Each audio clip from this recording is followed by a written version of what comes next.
My name is Monk Rowe, and we're in Rome, New York, filming for the Hamilton College Jazz Archive. I'm really privileged to have Edward Kid Jordan with me today, saxophonist, educator, composer, and constant improviser. You were just telling me about your definition of improvisation. Is it something that has to be jazz music? No. In fact, I heard a little girl, one time I was teaching a class like this, and we had a flutophone class. And had a little girl, we had about 3 or 4 notes. You know, they're limited. And she was very shy about playing. But when she got started, she started improvising off those 4 or 5 notes, and I would have to just say, you got it. I mean, she played so much. After she got started and got it up, and she really was improvising, and I mean, it was serious. She didn't have any idea about notes or changes or whatever. She was just learning the keyboard, the system of the flutophone. But when she got started, she got all the little harmonics out and all the way she was, you know, fingers in different positions. It really was something marvelous to behold. I'm constantly amazed by the family traditions in New Orleans. Mm-hmm. And we'll talk maybe later about your children, but was your family, your parents, your siblings, were they as musical as your kids? No, they wasn't. They had, in fact, my father and them, I didn't come from New Orleans. I came from a little town they called Crowley, Louisiana. And he had some cousins that played. But my daddy used to get, on a Saturday night sometime when he had a few little drinks in it, he would pick up a accordion and try to keep up with them. But they played guitar and bass, his cousins, our cousins. So they had a band, but he would try. But if he wasn't, if he didn't have a few drinks in him, he wouldn't even deal with it at all, other than the radio. Now, we used to listen to the radio quite a bit. And all my brothers and sisters, at one time they played in the band. We was in a Catholic school. And they had a very important teacher in my town, Professor Auger. He came from the Canadian Conservatory. He was a hell of a trumpet player. And he taught everybody in that area. In fact, he taught Eleanor Jacquet. Okay. Eleanor, he told me, he said, you were my, well, he was an old man, was old, and he said, you were my last good student. And he used to tell me I loved horses. And he used to tell me Eleanor Jacquet used to ride from Cade, Louisiana to his house on a horse. And he'd tell me about Eleanor's horse, and I loved horses. I still love them. So he used to tell me about that. And so this is one of the real things, and he'd be hyping me up with Eleanor, and I'd be playing everything. Say, yeah, you so and so and so. So he used that to hype me up with. Mm-hmm. And then later on, I got a chance, when I first got the glimpse of playing free, was with Eleanor Jacquet, honking and screaming. See, like a lot of people think, you know, but when I heard that, I said, now this could go another way. And I started dealing with freedom, you know, let's playing free, because when you honking and screaming and going on, it can give you an idea. And at that time, the people couldn't play the high notes on the saxophone like we do now. So when I was in high school, I could play the high notes on the saxophone. I could play an octave over F. So that was, I was just opening the way for me to go on into something else, because I was here in the upper register. How'd you learn to do that? Did you invent your own fingerings? Yeah, I had that people used to come to me to write things out for them before. What's his name? Who put the book out? Rasher? Rasher and Sigurd Rasher and somebody named Nash. I had a set of fingers that worked for me when I was in high school, if I heard all of that. I just worked them out. I just had a system. I just was hearing high. And I went on. And then when I got to college, they wouldn't let me play saxophone, because it wasn't a classical instrument. You had to play clarinet, and that broke my heart. And you know what I had to do in order to stop playing it? I took all the pads out of my saxophone. I still got that. I took all the pads out so I could concentrate on clarinet. But fortunately, I was with Alvin Baptiste, which was a great clarinet player. So I started learning. And the first semester when I got there in the summer, they was laughing at me.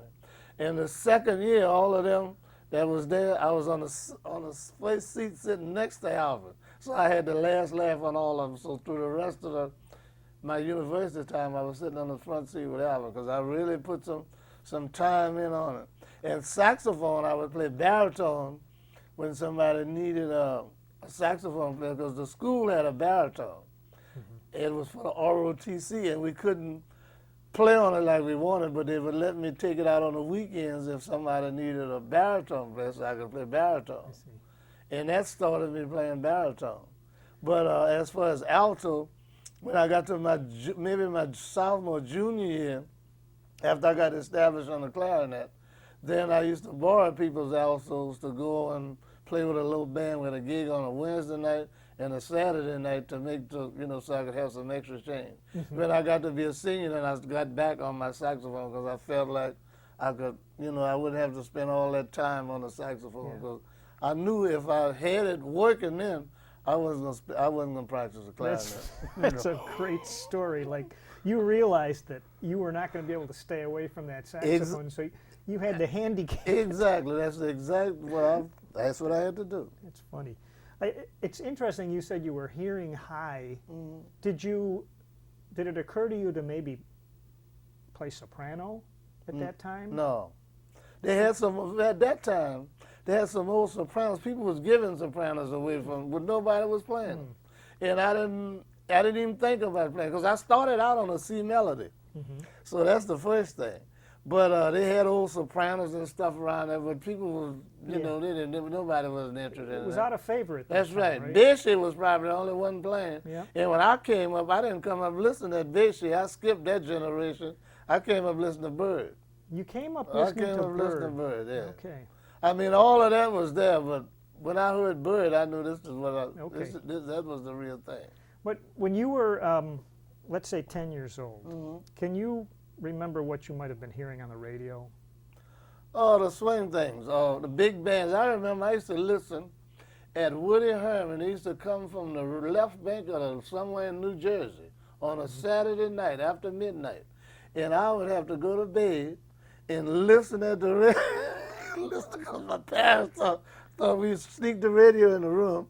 And I would have my head like I'm one of the things and listen to Woody Herman's band coming from the, what is it, Left Bank? Because they had a club in New Jersey named Left Bank or something like that. I forgot, but I used to listen to Woody coming from the Left Bank at night. And different other broadcasts at night. They used to bring Basie on every now and then and Duke Ellington on every now and then. I caught all of that. That's terrific. But as far as traditional music concerned, I didn't really get into that. I mean, they had people playing that, but I never did buy into that. And then, I guess when I was little, I was in southwest Louisiana. Now, they had bands from down there. Have you ever heard of a trumpet player named Evan Thomas?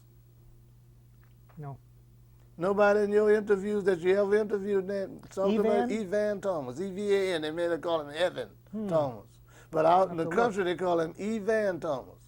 He was supposed to have been a trumpet player that Louis Armstrong was scared of. They tell me Louis Armstrong was more afraid of him than a pen of rattlesnakes. When Louis Armstrong got to Crowley, he would pass go by. I'll be darned. He was a hell of a player. Now, he got killed before I was born. But everybody being from Crowley, everybody used to talk about him. And I found a picture, somebody gave me a picture in San Francisco last week, a week before last, with him playing in some of the New Orleans band, like Pichon's band and all of them. And everybody said he was a hell of a trumpet player. I bet he's in that. I just read a book by Pops Foster. All right. I bet they mention him in See there. if I'll you have can to find look. Evan Thomas in there. Yeah. Was there a point where you decided, okay, I'm going to be a musician. I'm going to make a living as a musician? Well, there was a point where I decided I was going to be an educator when I went to college. Now, all through my college days, I played in them bands who needed somebody so I could make a gig. And when I finished college, I got a teaching job my first year out.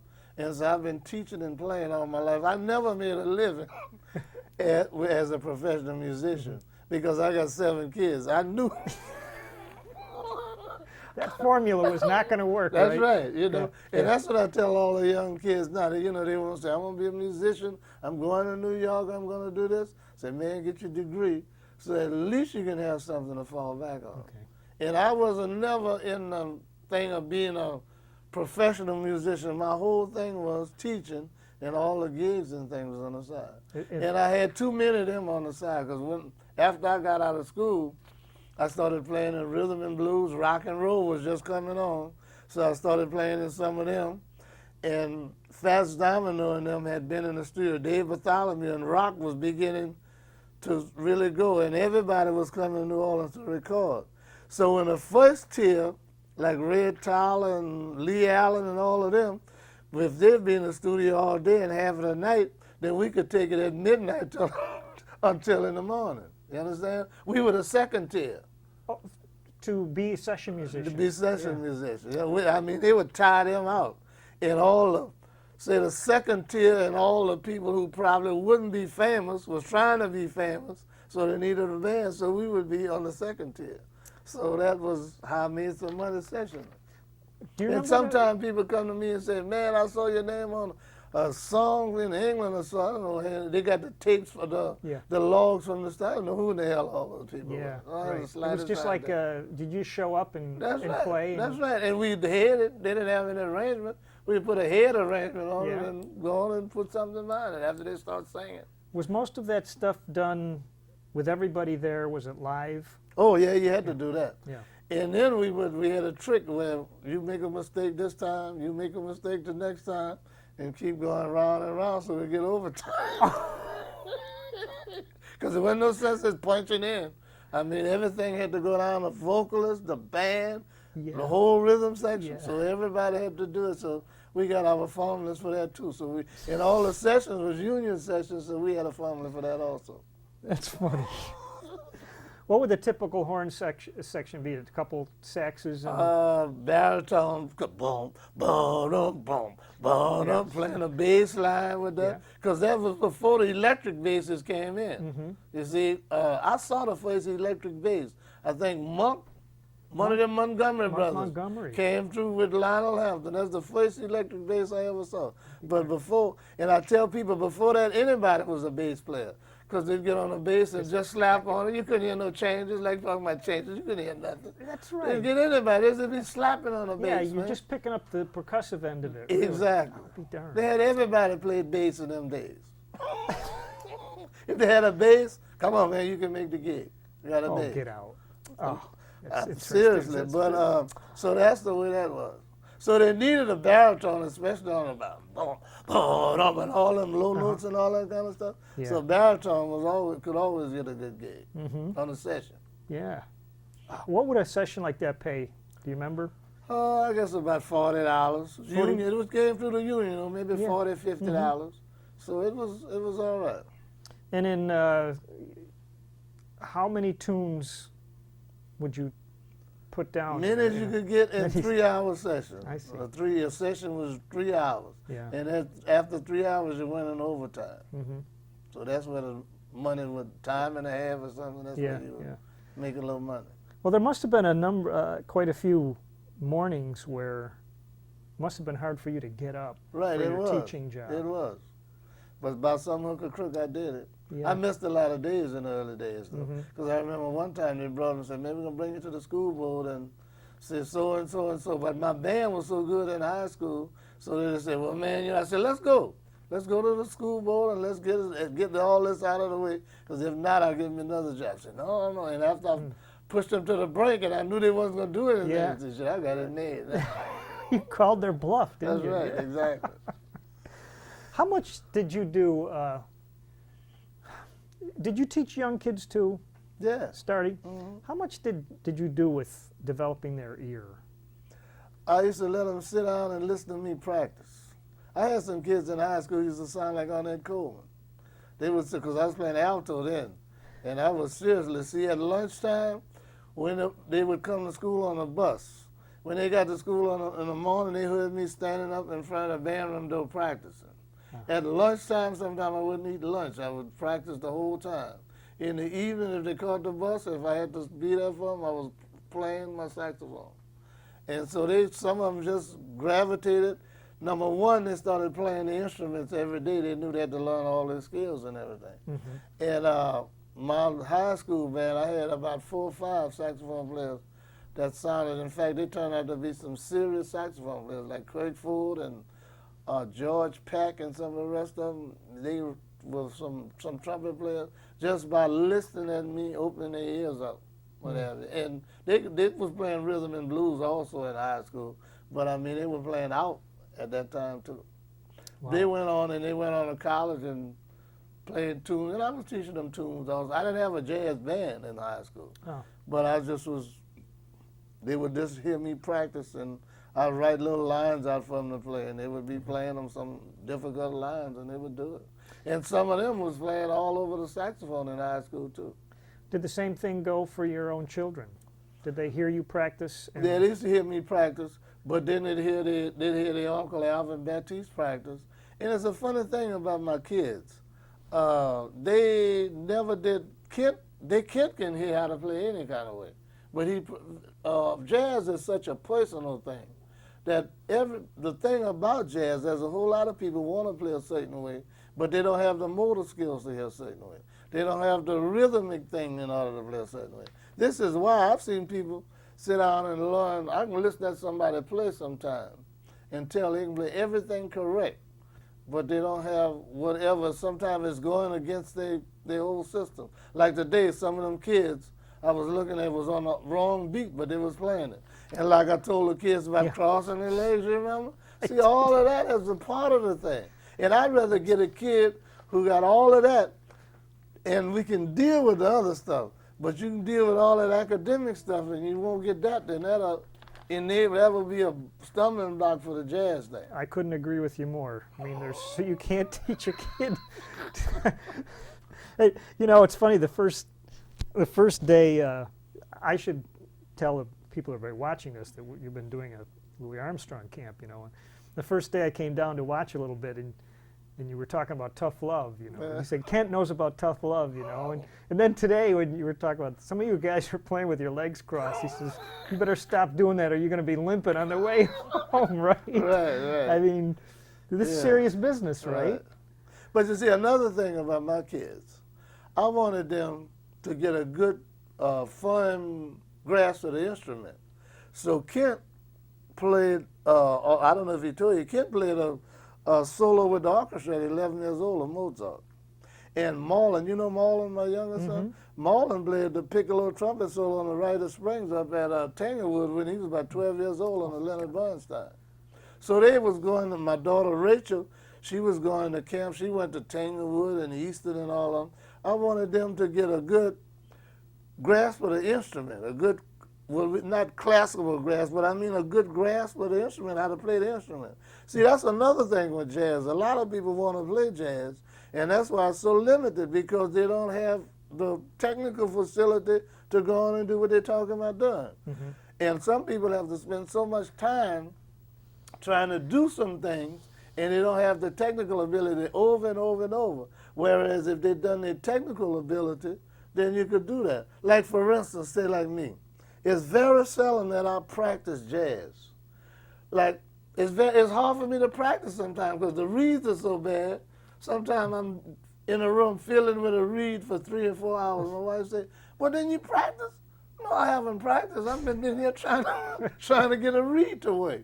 And look like the reeds are just terrible now. I don't know if you having any good luck with reeds. Yeah, you know, I use it in synthetic things. Oh, use it? Well, I used to use them too. Yeah. But this mouthpiece I got, if I find one that'll work for me one of these days and shave it down, because I got to shave everything down. This is why I keep the knife in my pocket. I was fooling these kids today. Okay. But I got to keep shaving and going on. So that's the problem. But, you know, she said, well, how you do? But every now and then I practice my scales and practice something I hear. And then when I get on the bandstand, then I just got to come from fresh. Because if the bass player, the drummer, and a lot of times I'm playing the pitches of the drums. You see, like boom, boom, boom. And a lot of people say, man, I heard you playing. That's right, the pitches of the drums and the cymbal, and that may give me some kind of half-quarter tones and some kind of stuff, and I can go around and play against that. All of it, when I'm listening, when it's really good, like all of that set up for what I'm going to do. Wow. I think I heard that on one of these. If you listen, that's a weird tune. And look, when I left this session, the only thing I felt good about, say, man, at least if somebody hear this, they'll know I'm playing in tune with the bells. Somebody know I got here. Yeah. That's the only thing I left. Because really, after I left this session, I said, man, I should give this guy his money back. I felt so bad about it. The producer, you mean? Yeah, I said, man, I should get it. And then they said, man, that sounds good. Man, we're really excited about this. They called me. And I said, then they sent me a tape of it. And it took me about 2 weeks before I really got into it. I guess it was just a mindset, because I was looking to do something else, and it just took me all the way out. Well, I'm fascinated by, before the camera was rolling, you were talking about the session a little bit, and you showed up with sort of one thing in mind, and the other 2/3 of your trio had something else in mind. That's right. Well, I was thinking it was going to be like one of the sessions I usually do. We start playing in one of them knockout, drag-out sessions. And we get in there and play off of, well, we know when I'm with William and Hamid, I'm going to play off of William, or they was going to lay something down for me to play off of so I can play. Well, it's free. We call it improvised. Some people call it free, but it's not as free as I think it is. Because William will always lay down some keys, some things, some sounds, and then pull it out from under me, and I got to go with him. And when I get settled again, I got to go somewhere else. So, I mean, it's real improvised. But when I got in there and they started tinkling on the bells and hitting the gongs and the African instruments. Yeah. I said, hey, man, it was so and so and so. Now, the first part of that was just a warm-up for me to try the mouthpiece. And they put that on that, and like maybe the first part, they kept that. Because I was trying to see how the mouthpiece was going to work. They even kept that one, kept that little part of it. Okay, so where'd the titles come from? They named them. They named it. It's so interesting. Well, we was eating some chicken legs. Last of the chicken wings. Last of the chicken wings. Last of the chicken We wings. had some chicken wings. And we was in the set. Somebody said, it's the last of the chicken wings. So he called me and said, hey, man, what about it? I said, well, he said, we got that somewhere. I said, well, had it on tape. I don't know if it's on tape here, but they had it on tape on the session. Yeah, it's number 7. But here. I mean, the voice over. Oh, okay. Somebody said, the last of the chicken I wings. think it is on this thing. It probably is. No, So that's how that came about. That brings me to a question about, when I think it's easy to misread the intention of musicians sometimes. Like, if you listen to some of the later Coltrane records, you might think that John Coltrane was really angry, or something like that. Stark raving mad. Yeah. People say he was stark raving mad. But you made a comment regarding this, and someone said, I'm reading from the thing, the album's turbulent passages almost instinctually call to mind the destructive surge of Katrina. That was this person's thought. But you said that you acknowledged that, but with a chuckle. I was contending with the powerful forces, all right, but they were my compatriots. Exactly. They were the guys I was playing with. That's right. Katrina didn't have nothing to do with that. I wasn't even thinking about Katrina. Okay. That was all over. So it was a musical response That's right. rather It was a than. musical response other than that. That's right. Well. But I tell you one thing, we played a gig before that they were supposed to give as a lanyard, as an extra bonus in Brooklyn somewhere. It was much more powerful than that, because, boy, we were smoking on that. They were supposed to, maybe they may use it on another record if they can get it, because it was in a club, and they recorded it in a club. Okay. Yeah, it really was bad. They had, it was one of them knockout things, and William was playing some of them African instruments in that, but it was much more up tempo and out than that. So when you use the term knockout, drag out, you talk about really, like really wailing. That's really. right. Yeah. What's going on? Like they say, Tran stark raving mad. Tran was just into his thing. That's what he wanted to do. Where did that inspiration for that kind of playing come for him? Do you have any idea? I have the slightest idea. Well, Tran heard everything. And he heard that the saxophone, like that, you heard that tune that he did at the Ola Tunja Center with he and Pharaoh Sanders? Yeah. That live date they did at the Ola Tunja Center? I mean, that was a hell of a date. I mean, they were completely out on that. But Train was playing on some of the things that he heard, the way he put them scales together. I got a good idea how he put all that together. And I talked to Farrell about that, and they said, man, look, that was just a pure hallelujah. It was a what? The hallelujah. Oh. I mean, Train had, and when you get to that point, and I think he was sick because that might have been one of the last recordings. So I mean, they just pulled everything out, and I wish I could have been there just to hear it in person. Just hearing it the way it is really, they really on top of it. Just physically to pull that off. That's right, and him being ill, man. Yeah. I mean, that was a hell of a feat. That's right. But you know what? Clyde told you about a saxophone player named Alvin Thomas. Mm-hmm. We played a gig with Alvin Thomas, and we didn't know he had cancer. And he told me, he said, man, I was up at the thing, and he was playing so much at the jazz festival. And he said he was going over, and he said, looked like somebody, Train or somebody hit him on the back and said, stand up here. And he stood up and played like it was no tomorrow. Mm. And when he came down off the stand, we had to stop with him in the car before we got home because of cancer. We didn't know he was that ill. Wow. So there's some forces that can keep somebody, when you get the energy, I don't know where it comes from, but they can, it can keep you going for a minute at least. No. Look at Lionel Hampton. And right. I mean, he'd shuffle out on stage. That's right. Take him 5 minutes to get across the stage, and then that's right. Couldn't stop him. That's right. Before I leave this, there was two things I wanted to point out. One, that your bass player said, it says, if you had an improviser who didn't really have a tone or a sound, then this would fail. You had to be familiar with silence and all kinds of sounds to carry this out. I believe he's saying that to play this kind of music, you've got to have some juice to your sound already. In other words, you were talking about you've got to be able to play your instrument first. But just playing free is not an excuse for lack of technique. That's right, exactly. And it's not an excuse for not being able to hear. See, that's when they first started, in New York especially, everybody, you could go on the stand and find 20 or 15 people just running around and going over, But when it boiled down, later on, as the music kept developing, all of those stopped coming on the stand. I mean, it started getting to the point where people know you got to hear in order to what you're doing. I don't care how out it is.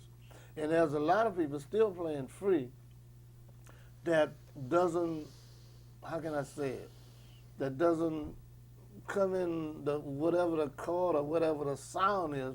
You can hear that the sound is here and there's somewhere else. They don't ever get to the sound of the tune. And say like beboppers, sometimes there were beboppers like Charlie Parker. Everybody said Charlie Parker played changes. But Charlie Parker didn't play changes like people play changes now, like running up the chords or whatever. Mm-hmm. And that's another thing. When I studied Bird and saw what Bird, when I finally learned how chords was when I was young, and found out that Bird didn't play any note in the chord. Play a C chord, and Bird had an A, a F sharp, a B flat. All the tops. I didn't know that. But Bird, I knew a C chord and didn't have a note in the C chord. So don't tell me, that's one of the things that kind of turned me off. I say, Bird got some other kind of secrets. Say, man, you're not playing the changes. Well, it's a C chord. They don't have an A. Before I knew a 6 or whatever, they didn't have an A. Got an F sharp, a G sharp, got all kinds of things in it. You understand what I'm talking about? Mm-hmm. But now when you hear people say, booba-dee-bee, spelling out chords, like in the real beboppers, they can place things, I mean, they can hook all that up and it sound good, but it sounds like a mechanical kind of thing. Mm-hmm. Now that's good. I don't down nobody for doing it because I hear cats, man, can sit down and play like that and say, wow, they used to take Cherokee and I got rhythm. And what another tune. And when I learned those tunes, I said, I went through that. But when I learned it, I said, this is good. But I don't want to say, hey, look at me as a poster child being able to play this because I got because I got the rhythm. Because the rhythm was straight 8 notes. you know, straight across without anything. And with me, I mean, I don't want to play like I want to play.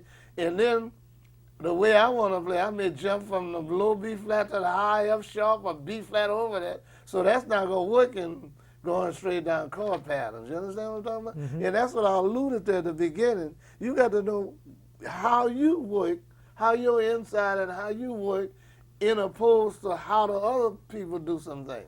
And like sometimes guys say, man, you're not playing the changes. I say, I might not be playing the changes, but I'm playing the sound of the song. The sound of the song. Oh yeah, the sound has the tune. The tune has the sound. If you play the sound of the tune, I mean, the changes is just bringing you through the tune. Mm-hmm. And if they hook up, you do that. So if you got to spell out every chord, then you're dealing with a formula. Mm-hmm. And Bud dealt with a formula, but Bud didn't do it like that. Mm-hmm. And some of them who came after him felt the difference between Bud and Sonny Stitt. Sonny Stitt, I love Sonny Stitt. But Sonny Stitt played one way and Bud played another. I mean, when Sonny was dealing with, a lot of people say, but Bud had some extra things. And then another thing that I peeped a long time ago, that a lot of people play the saxophone. That a lot of that music was concocted off of pianos. Mm-hmm. Bud Powell, Bud you know, Powell, yeah. Bud Powell and them play. Yeah.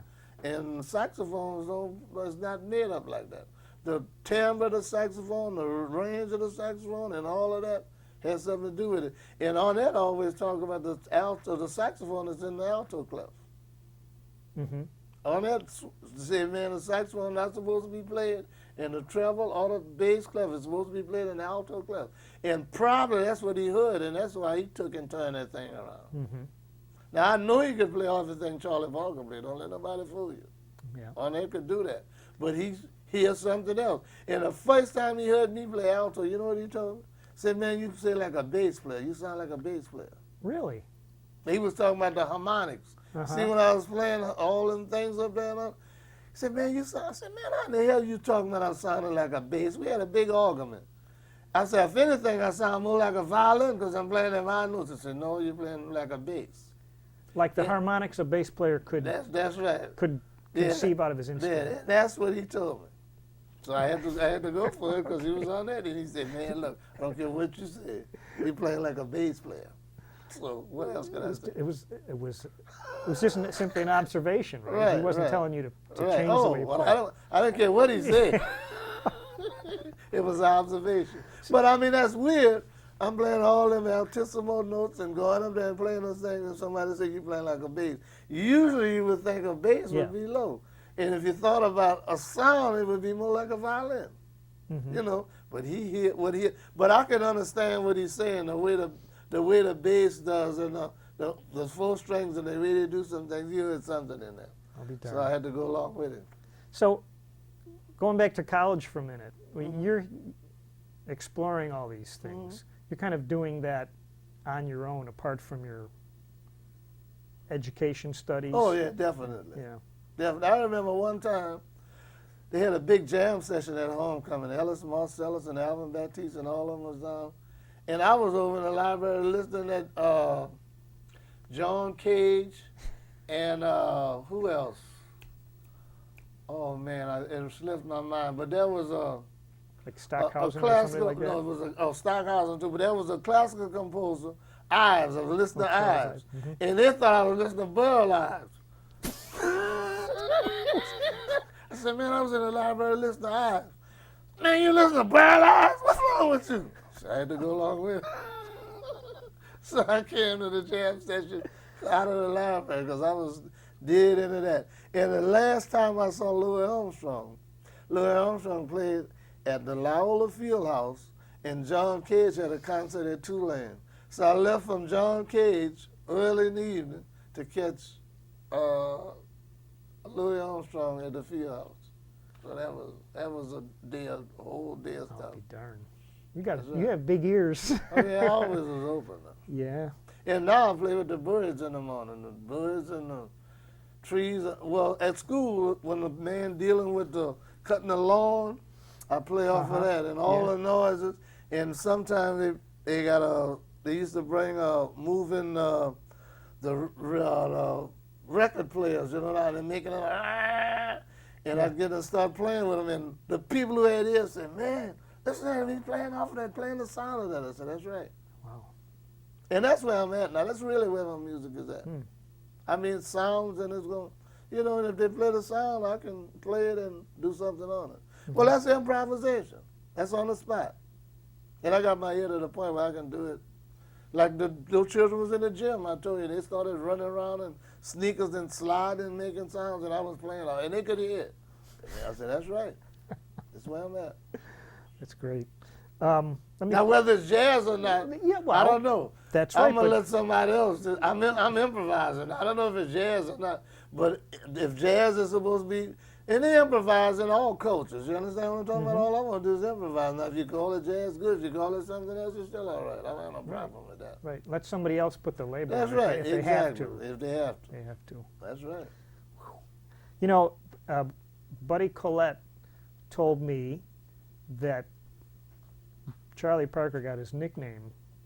His version of that story was that he used to play with birds in the morning in Kansas City. That probably opened him up. And look, when Kenton was little, they used to record the birds and bring them in. Daddy, listen to the birds. They'd get up early in the morning and record the birds on a little tape recorder and bring it in for me. So you know how long ago that's been. Yeah, so. That's so interesting. Right. Let me play something for you here. Maybe it'll bring back a memory.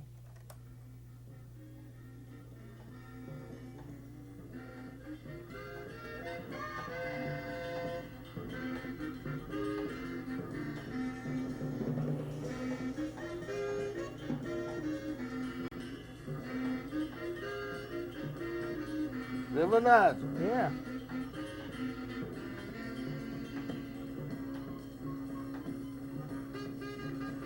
And you played contrabass clarinet on this? Right, contrabass. Wow. That Buddy Collette was on that session. Yeah. We did that in Berlin. I'm curious, when I listened to that, how much of the music was actually notated? We notated the head, that part of it, the theme. And then we went on and took it on out. And we came back to the theme, if I can remember. That's been a long time ago. Yeah. But that was a man, that's probably all we had. Because I brought the arrangement, and I know that's all we had. So they took it and went on and did other things with it. Do you recall if you gave them some harmonic direction or sequence of where to go with this? Me and Blood probably worked with it at a rehearsal because we had done it at Joe Papp's Theater in New York. We played before we went to Berlin. And we probably had some things that we dealt with it with that in order to juice it up a little bit. Yeah. But when we got on a gig, probably we didn't, everything that just fell in place. Yeah. It sounded like you had that theme going and you had almost two keys at the same time to me. Well, it was written in fourths at the beginning of the thing. And then some of them probably just went on out with it. It's probably a group that didn't get to play together all that much. No, we didn't play. That's the only time we played. At Joe Papp's and at in Berlin. I think we played about 3 gigs, maybe twice in New York and once on that festival, and that was it. Well, what's it like trying to play what we'll call, I don't know, for lack of a better term, avant-garde in New Orleans? Terrible. I've been there. They had somebody wrote an article on me maybe about 8 or 10 years ago and said I'm the last free man in New Orleans. And the other day my house was flooded and I happened to run across some of that and I said picked it up because they had my little grandson. He was a little boy standing on the side of me. Me and Fred Anderson had played a gig in New Orleans that day. And somebody wrote an article saying I was the last free man standing. And my little grandson, he was a little bitty boy. So it's hard. Now, because Clyde and all of them came up under me. They came up, I've had the free band, me and Al Fielder, drummer, Alvin Fielder, we started the IAQ. But there's been a lot of kids that came through Suno, and we've always had free bands. But they not too many of them play like that because they can't get any work. So I guess I'm just one of them that was just so pig-headed that I just wanted to keep it going till it's just hard to do. And this year I played every festival in New Orleans, and this year they didn't hire me. I didn't play this year on the last jazz festival. So maybe I might have been the last free man or the last one standing, because maybe the Katrina may have wiped all of that out and wiped me out too.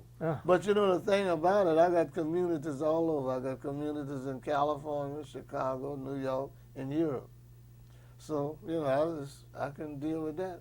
I just got a call a day. A cat asked me to come and play with the AACM. Just come in solo with the AACM. Don't just come in, just like I do, just get your horn out and walk on the stand and play with us. And we had a good festival in San Jose last weekend. It was very good. So there's other communities that's opening up. And then I'm getting old, so older, you know, that's an age, but I'm really getting old, so maybe I need to stop a little bit and just smell the roses. Do you think that the kind of music you like to play demands more from the listener? Right, it does. I mean, Stockhausen demand more than from Bach and Beethoven and them. But I mean, the music just got to keep developing, man. And you know, I played gigs in Germany when Stockhausen, before he got too old, he'd be on the front row. And sometimes he'd have his pad, his notation pad. And one time I took one of his pieces, and I played on top of it and said, here, take this. This is how your music will sound. Because his sons, one of them played trumpet and one played baritone sax. And they'd always be on the gigs where they play, and I said, here, gave it to him and said, here, take this. This is the way your music will sound with somebody like this, playing on top of it. But I mean, it demands something of you. And it take a while for some. Well, I mean, look at Coltrane. Look how long Coltrane's been dead. And if you put on some of late Coltrane, people will start walking out like you crazy. I mean, right now, you know. Sure. So now how can, you know, and it ain't about, well, if you see another thing with musicians, they want to be accepted by the people. They want to be like a hit. How can you make a hit? How can you accept somebody in jazz like you accept one of them rappers or one of them, you know, one of them pop people? And if you got that in mind, you're not supposed to be in this music. If you want to be accepted like a pop artist and all that, I mean, Bird wasn't accepted like a pop artist and all the great players. And Train wasn't accepted, and it's not accepted like that. But so you just have to realize that you're trying to do something, and maybe in the next 50 years when I'm long dead and gone, maybe somebody may say, oh man, listen to this. And it might be something. You see what I'm saying? Do you think people look back to like the swing era when that was pop music and think, well, why can't jazz be popular like it was back then? Well, you see, they was dancing on that. See, that's another thing. And Bird and them stopped all of that when they got to time. That's why Bird and them had so much trouble. Because when they got to the point where they couldn't dance on it no more, it was all over. And that's part of the thing that they had. The music came up, it grew out of people having fun and parties and whatever. But I mean, this music here is hard. You're not going to dance on it. So you got to listen. And I acquainted just like 20th century classical music. I mean, how many orchestras? Maybe they'll program one 20th century piece a year. If 2 or 3, I mean, you're really doing something. So, I mean, and eventually the people are going to get to it, and it's going to take a while. You know, and like the composers that I really like, I don't get a chance to hear them unless I, you know, because orchestras don't play them. And not that I don't like Beethoven and all the rest of the people, but I mean, I want to hear some of the other stuff too. A lot of it's about selling tickets, isn't it? Exactly. Yeah. And a lot of times, a lot of my music sometimes is 8-tone. I use 12-tone systems in some of my music, and I practice a lot of it. And you know, my daughter always tells me, say, Daddy, you practice all that 8-tone music, but I don't hear it when it come out on the records. I say, because they don't line it up for me. And that's what you say. You don't ever play nothing you practice, because I got some lines that I play on 12-tone lines that I can retrograde and do all of that, but I try to keep them going and what have you when I'm playing. But if I'm not, I haven't got with a. Sometimes they'll set up something for me to hear, but just for me to do it like I practice on, I won't ever do it. Because with the way I practice it, for it to come out when it's time for it to come out, if for somebody hit something like that or it sound like that, then it'll come out. But if they don't ever do it, then I just won't do it just because I know it.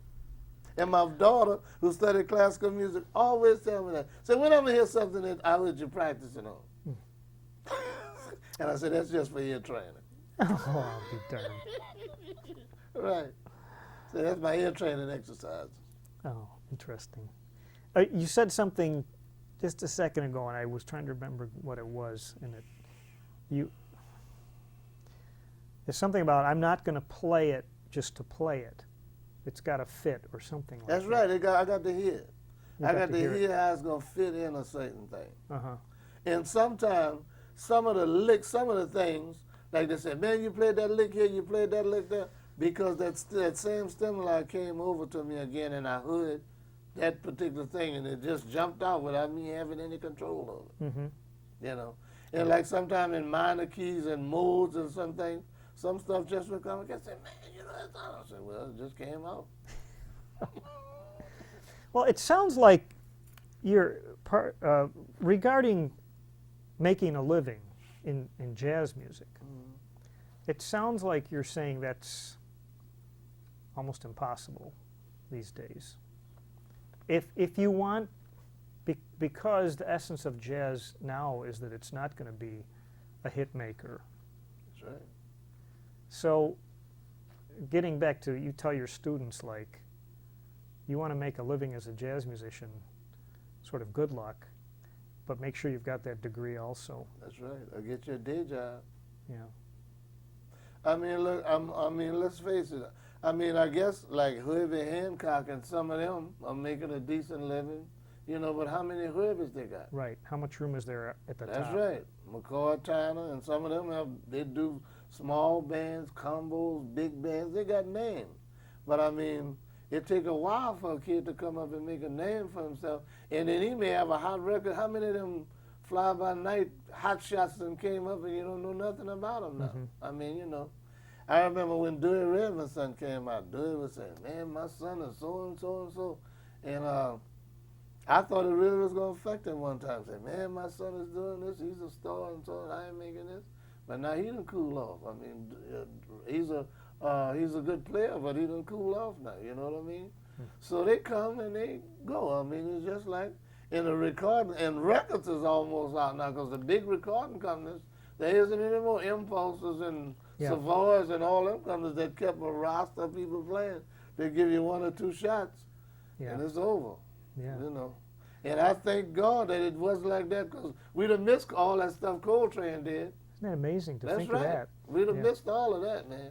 Now I can see them dealing with Bud, but when they got the train with Ascension and all them different kinds of things, you know what I'm talking about? I do. Them companies, if it was like it is now, we'd have missed all of that music, man. You know, I just have to tell you my own little anecdote when I was coming up in high school. I said, well, you've got to listen to John Coltrane, you know. I was into Cannonball at the time. Oh, yeah.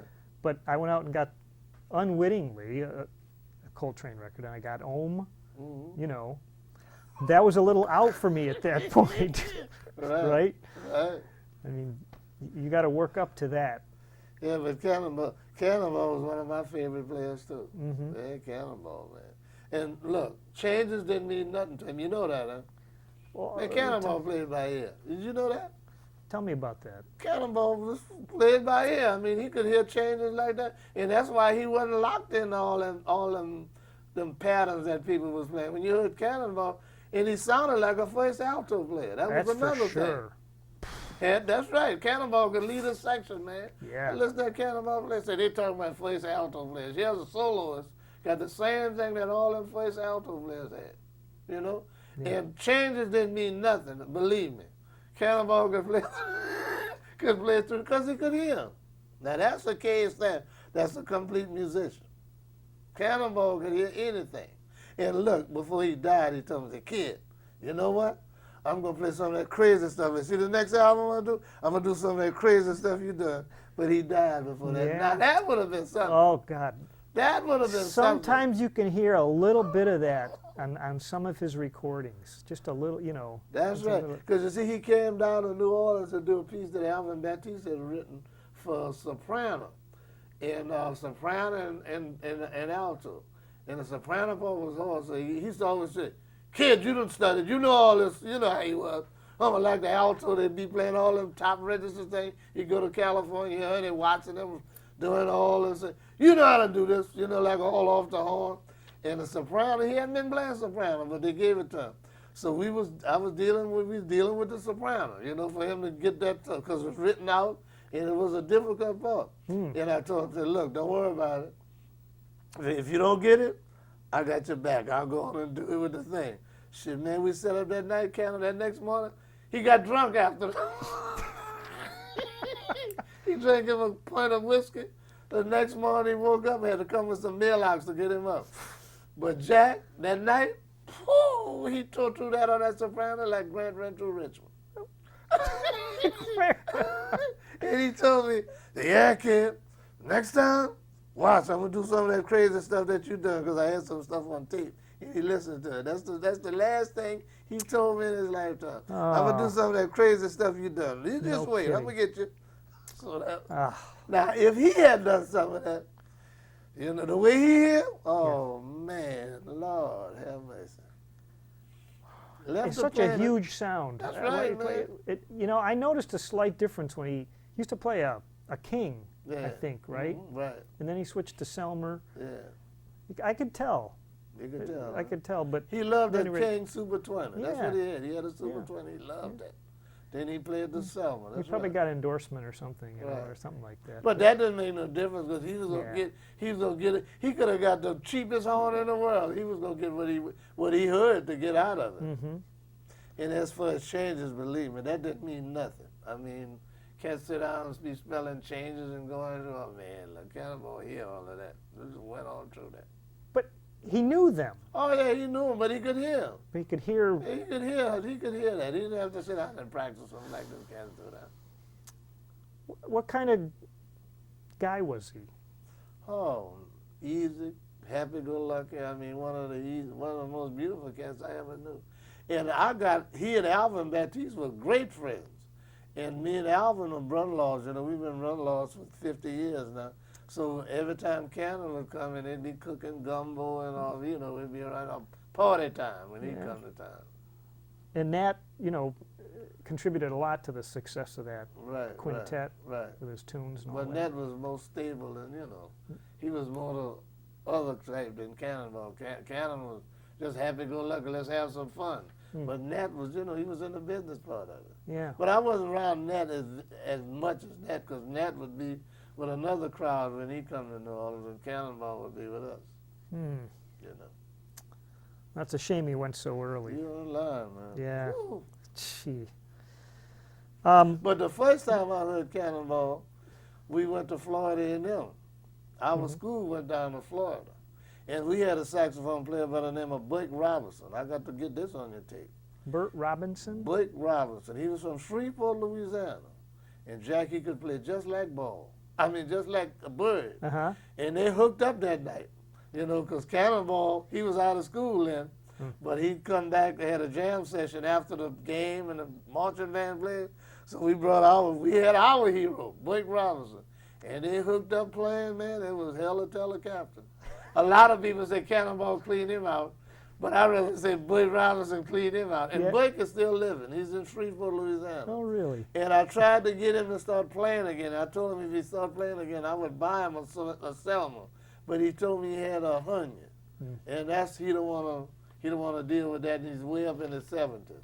So he said, "Kid, I won't play no more." But I was in town doing a workshop with some kids like this, and a little boy was playing or something, I forgot what it was, but they had a high A on the end. And it took me a while for them to get him to play, and I called Blake. I said, "Blake, I'm having trouble trying to get this little kid to play the high A." And he told me, he told me what finger to use. I said, "You remember that, huh?" And he was playing high end because he got some of that from me when I got in. I was trying to deal with Charlie Parker, you know, the way they was playing. but we started extending the range. He started, and he was one of the first ones that started calling me kid, because they were old. He had come back from the war, and he said, we don't want this little kid following us around, and so and so and so. And I was the youngest one in the crowd. I went to college real early, and so this little kid followed me, so and so and so. So they would call, people say KID. I said the KID is a goat. KIDD is kid. Because all them old men use KID. I said, don't associate me with them. I know the kid chic, kid so-and-so. He said, don't associate me with them. I come from another area, so y'all gonna put another D on there if y'all call me kid. So that's the way that Good for you. You tailored your own nickname. Right. Yeah, I'll be darned. When you do these week-long things at these jazz camps, if you had to prioritize what you want these students to go away with from it, is there a couple things that you feel are really important? Well, I like to do more than 1 week so we can get them on some technical things. Go through all the scales and show them how to go from minor scales and playing diminished and half diminished chords and all of that. And to check embouchures and fingerings and all of that. That sometimes, I know the teachers tell them this, but when it comes from somebody else, then they'll always listen. Oh yeah, he says so and so and so and so and so.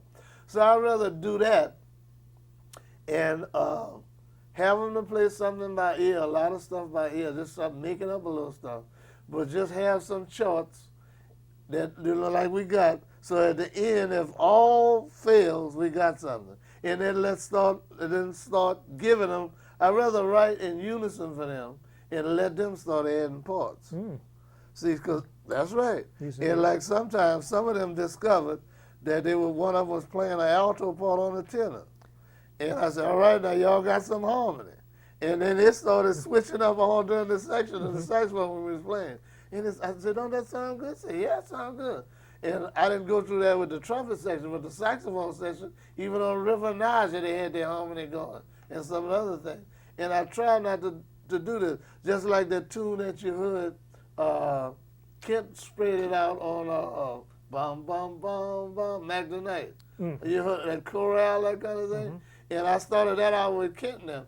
And Kent and them can hear all kinds of colors and all kinds of moving things. And I started listening to them and say, yeah, that's good. So if I play, I can play all of it. With me, I don't even worry about colors. Whatever I hear, I'm going to do. But if somebody put the colors there, then I'll be able to flow through the colors. And I know how that work with them. So other kids, and they come to me, Daddy, show me this. I ain't going to show you nothing. Find out how to do it. And so and so and so. If you don't do it, I remember Marlon, my youngest son. Daddy, write the solo out for me. He started crying when he was a little boy. I want to play jazz. I said, no, I ain't going to write nothing out for you. And he'd be sitting up there with the records, and I'd run past through the room and play the lick. Say what? I said, I heard it. I don't know what it is. I heard the lick. I played the lick. And after a while, by the time he got in high school, he could copy anything off the record. He could hear this and hear that. But I told him, I said, you see that? You thought I was being really hard on you when you was a little boy because he wanted to go to school and show off with it. I knew what he wanted to do. Say, Daddy, please. And went to crying and going on. My wife said, well, why did you write the solo out? I said, no. One of these days you remember this, and this will be the best lesson I can teach you. That's a great story. And if they stumble over for a while, and sometimes if you let them stumble, now this is the part of jazz. Might be an important statement. This is the part of jazz that I think isn't happening.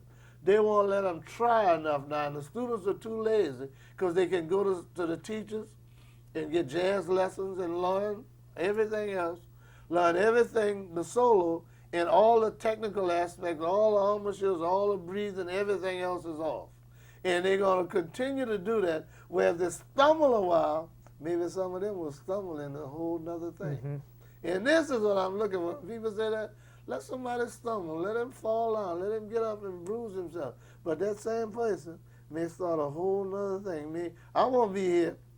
I hope I would be here when the next one come out with some kind of funny stuff. Say, hey, man, let me see what you're doing, and let me hear so we can go on in that direction. Because it's going to have to go somewhere else. You have to keep going, you know.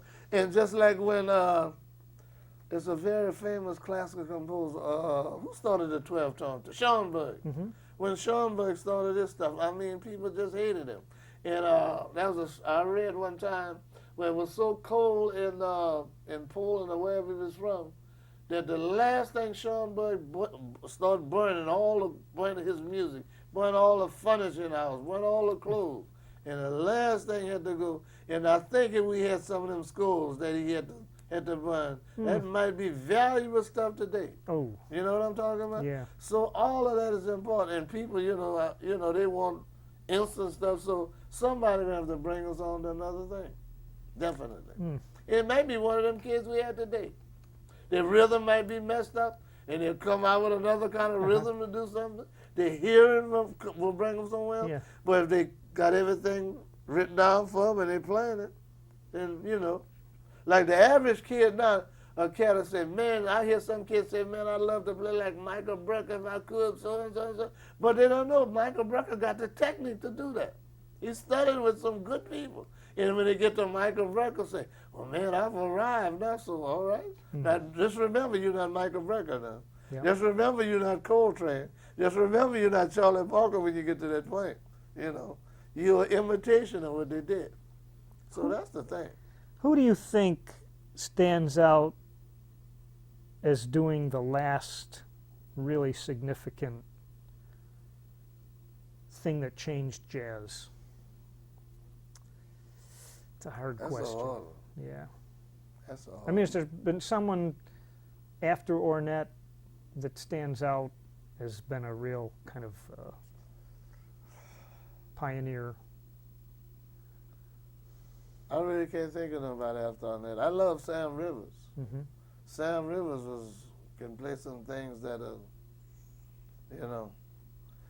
harmonically. Sam Rivers, Ornette.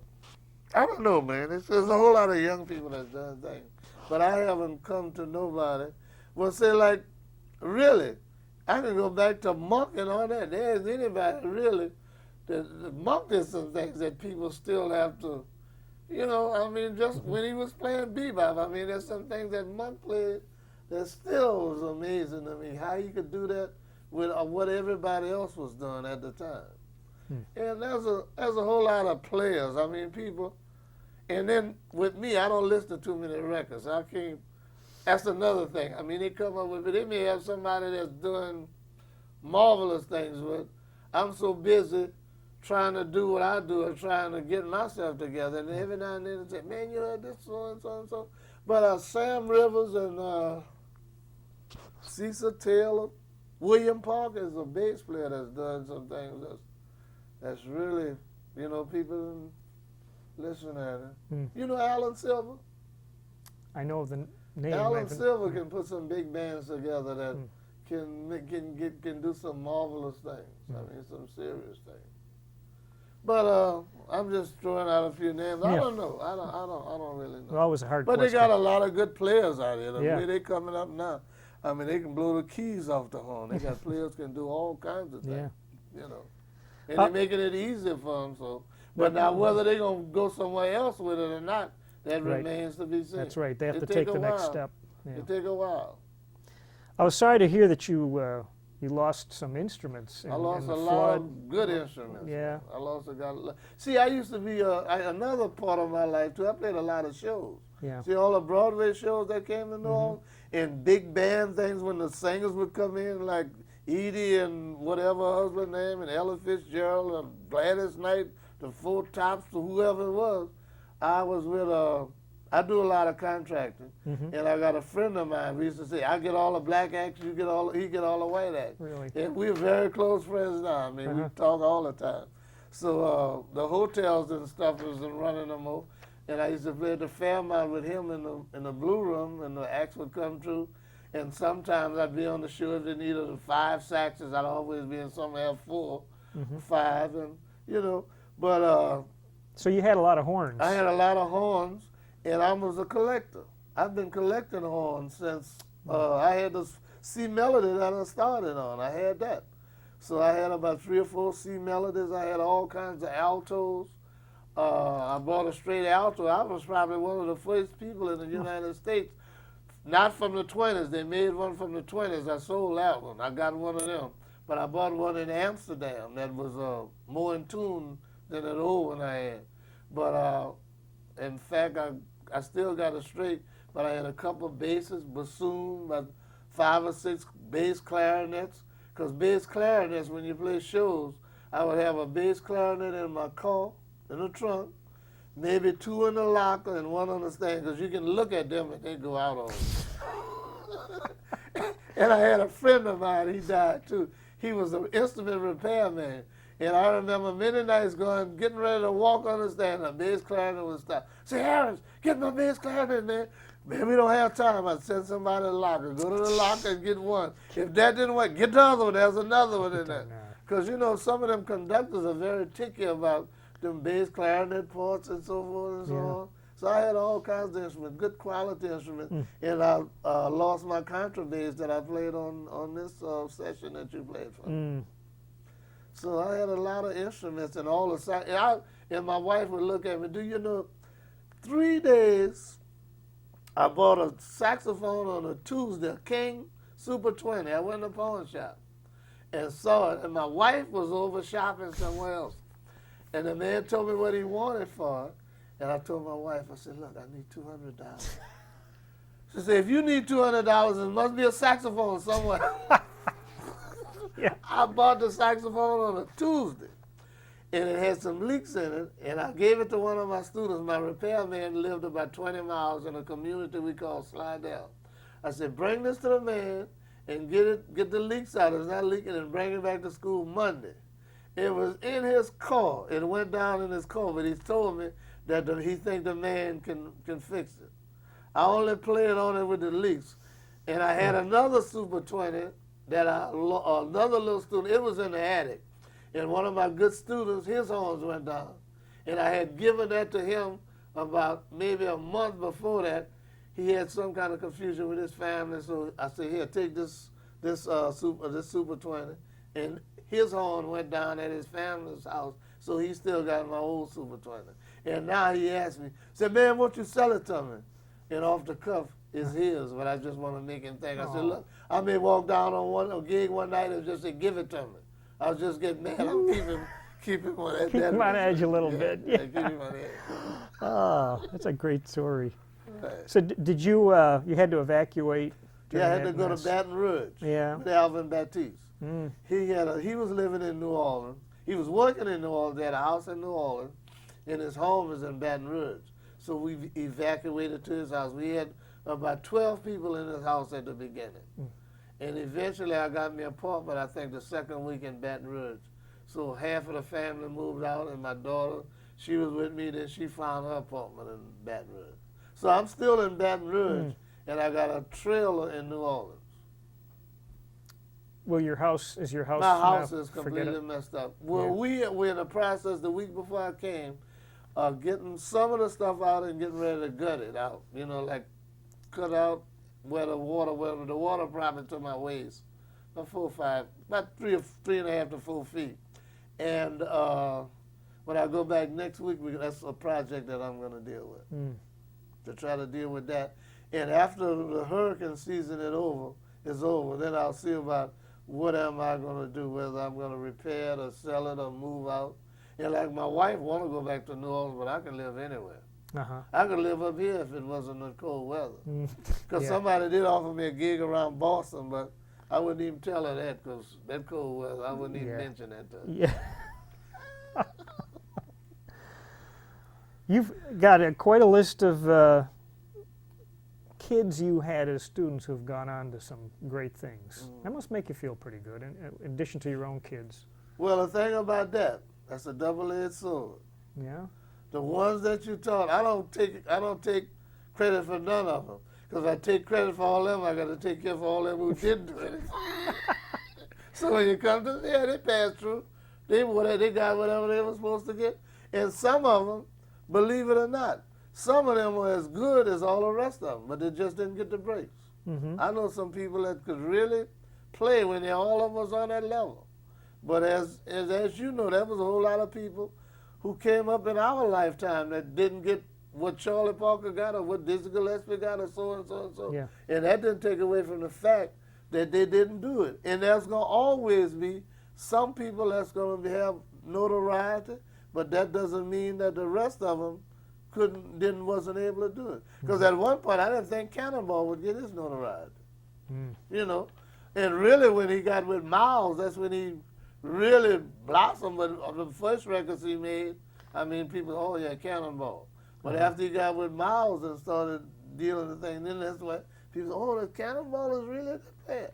You know, and that was a whole lot of players that went down that didn't do it. So what I tell people, I can't take the credit for you and not take the credit for all the rest of them. So there's a lot of them that didn't make it. But I still love them, and at the time, they were doing what they were supposed to do. And I can understand when some of them say, man, look, I'm going to do this, I'm going to do this, I'm going to do that. And I play on the weekend, and I'm not going to put all my time into this. And, you know, you got to, you know, that's a part of it. That's all a part of it. Definitely. Does a student nowadays, aspiring musician, need to have different skills than guys in the 50s or 40s did? Oh, yeah, definitely. I think they need to know how to write. They need to know how to write scores. They need to get into all of it. And it's easier now because they got all the computers. Like the computers have made a whole lot of people composers. I mean, people can sit down and compose and listen at it and what have you. And they got the notation they can do. I mean, it's easier now. Although I'm not a computer person, I'm still writing by hand and still doing all the other stuff. But I mean, it made it much easier for them. Yeah. So you know, then they can aspire to be write for films and all kinds of things now. So I think the generation is going to be much better.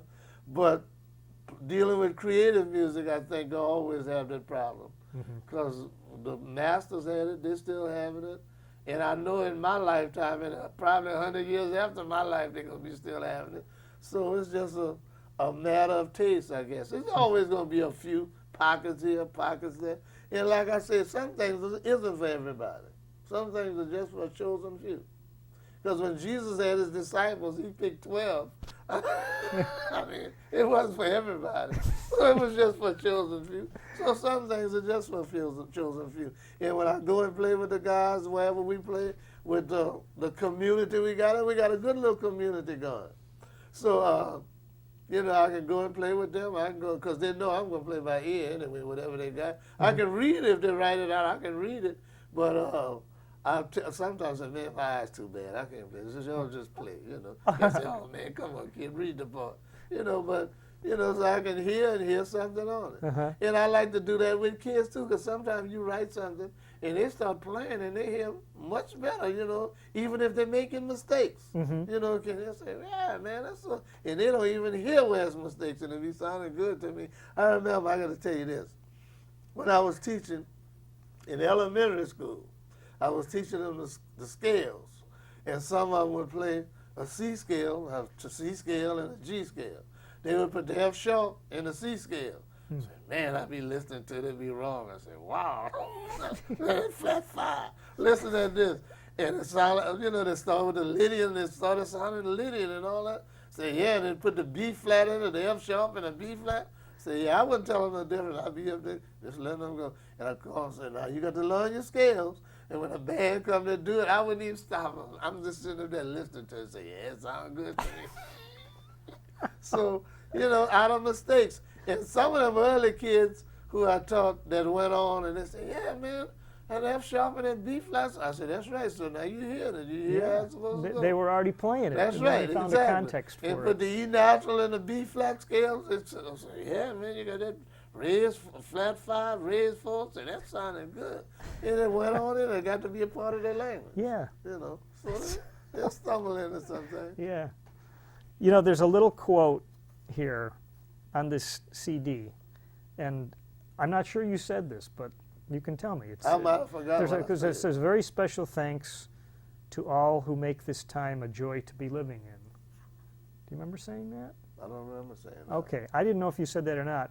But maybe now it was there's the another producer. thing that I'm really proud of. See that little girl on the cover of that? Yeah, yeah. I was walking out and say, mister, you play music? I said, yeah. Say, I would like to know how to sing. So I told her Mary had a little lamb out there, and they had a little group of children out there. Oh. And that really touched my heart. And I stopped. Said, all right, let's go. You want to sing? She want to learn how to sing.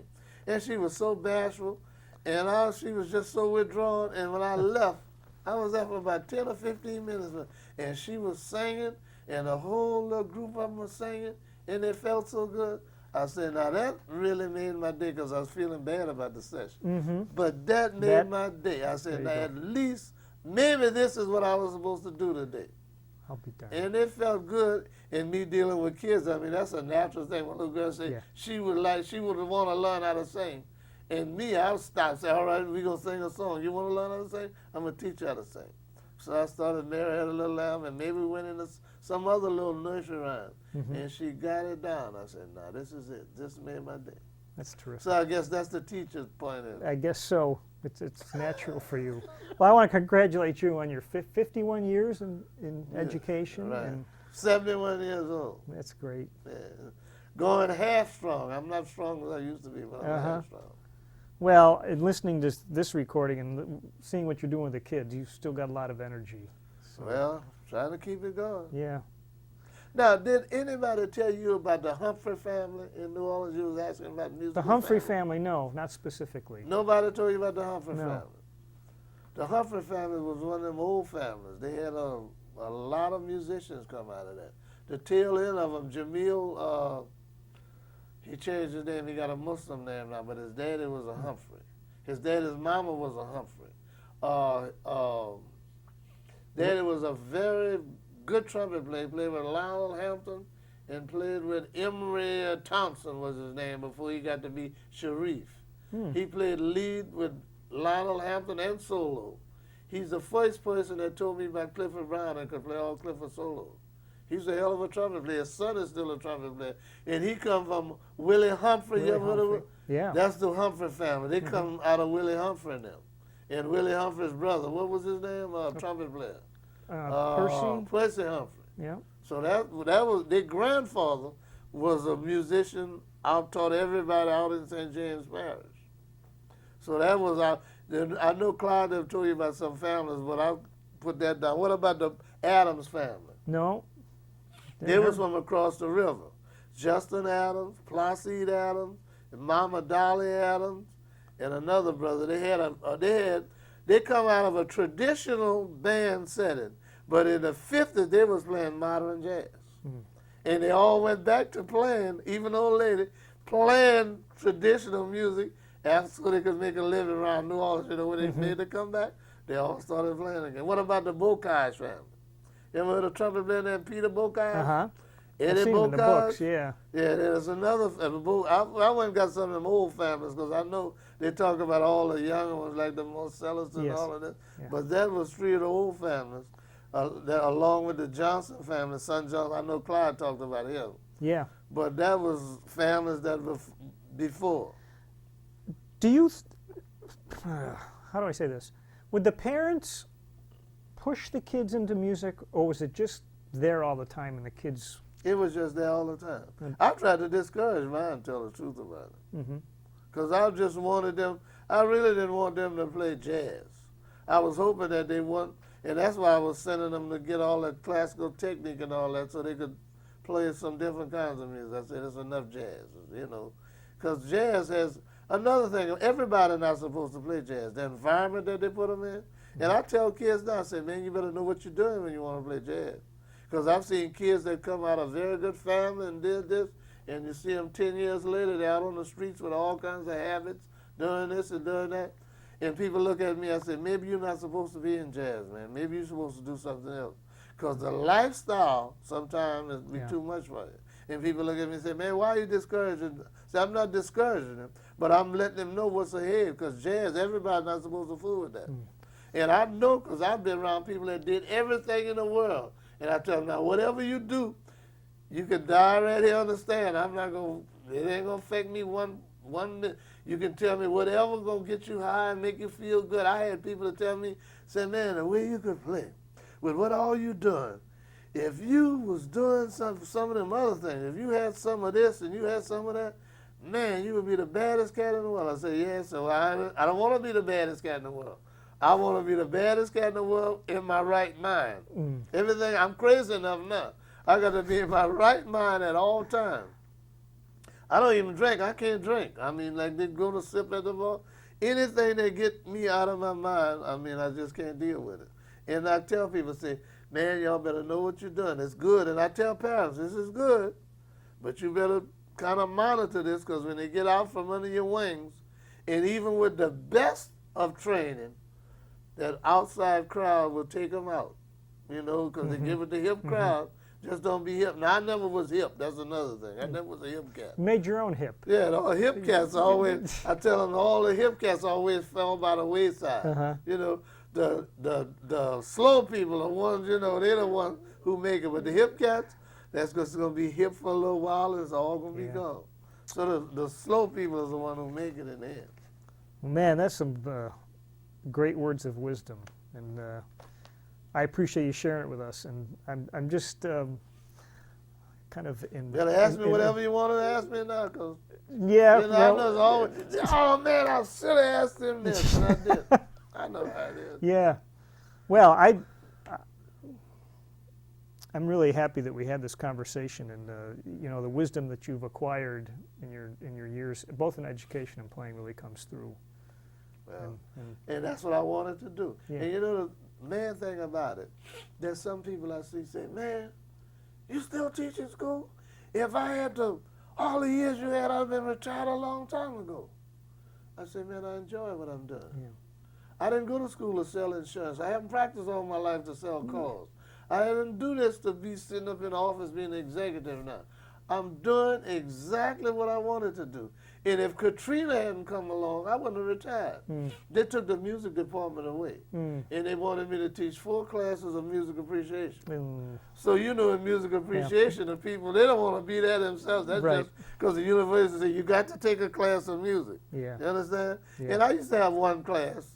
And, I try to bring up all the music like we talking about now and so forth.